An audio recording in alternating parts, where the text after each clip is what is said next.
Single father yun.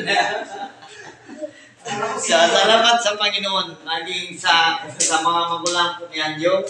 At pagamat yung sign po sa kanya nanay ay wala po dito. Sabalik, masaya rin po yung aking loob. At dahil kita ko naman kung paano po yung support naman ng kanyang lula doon sa nanay na ipinapag-clearin po si Anjong. Salamat din sa buong pamilya, maging sa kanila pong lahat na nandito at patuloy na ang Panginoon ay hindi po nagkulang at nandyan po lahat ay pinuprovide po ng Diyos. Kaya salamat, nandito tayo para makisama at sa pagdiriwang po ng ating pong apo na si Gijong.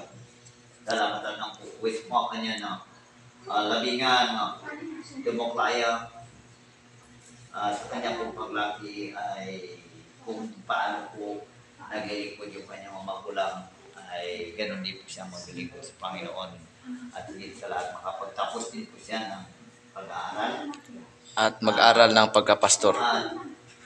At tapos mag-aral, yan nga kailangan magpapastor. Kung paano nagsimula po sa side po ng lingkod ng Panginoon. Kumbaga, side po ng mga libita. Hanggang, sabihin po natin na nagsimula po sa akin, naging lingkod ng Panginoon. Kung baga sa ilan lang yung naabot. Pagdating kay Pastor Jong, medyo ang kay Pastor